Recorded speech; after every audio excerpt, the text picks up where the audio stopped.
the holly and the ivy, when they are both full grown.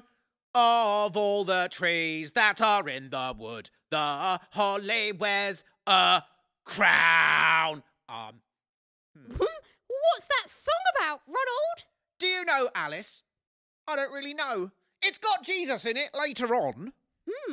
Ronald, I'm very excited today, Ronald. Why, Alice? Do tell me why. Tell me right now, please. Because today is the Christingle service. Hurrah!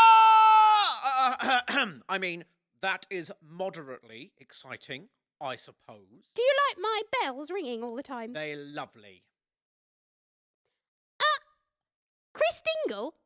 What's a Christingle? Well, Alice, I'm glad you asked.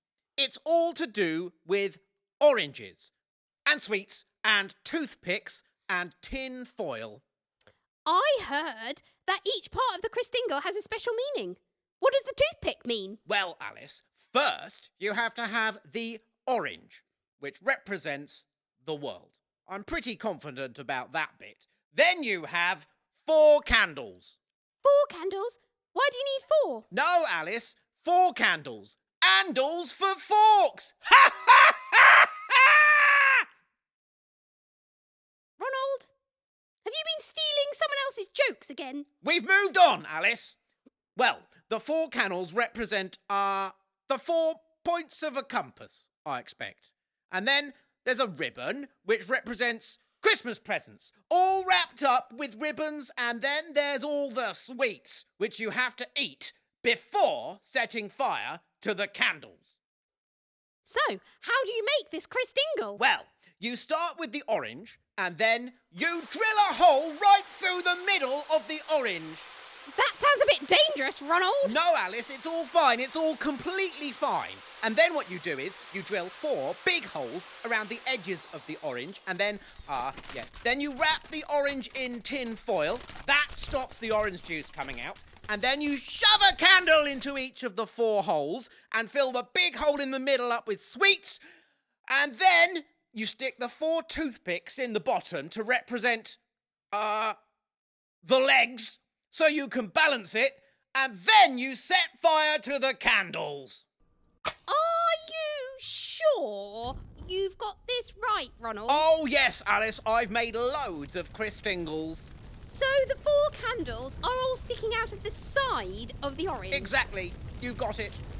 Won't they drip wax all over the floor? Actually, I think you'll find that part of the fun of Christingle.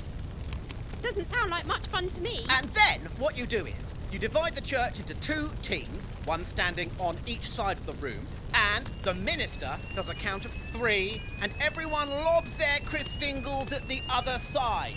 The winning team is the one with the least orange juice and wax on them, as decided by the minister.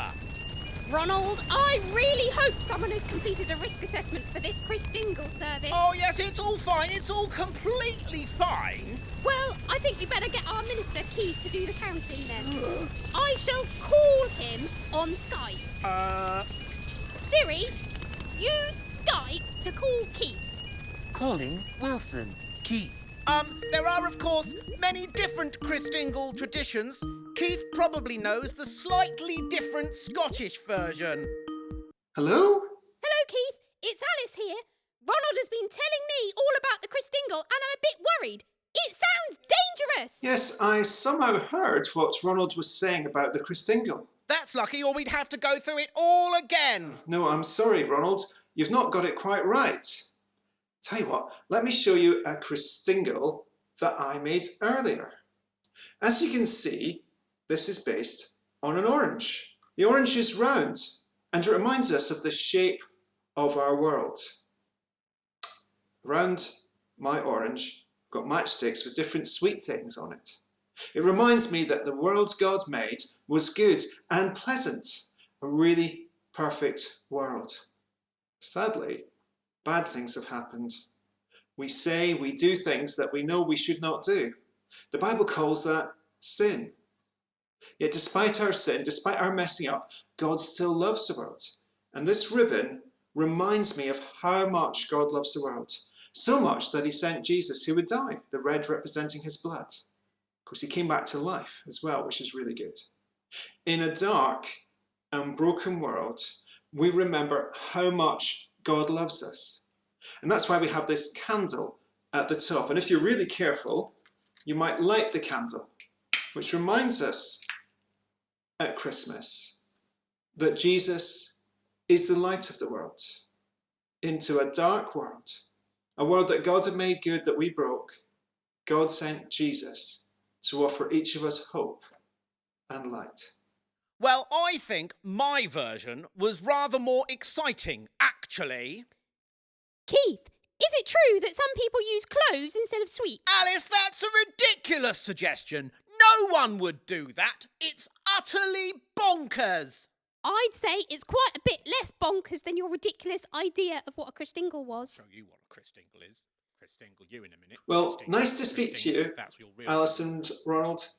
Bye-bye.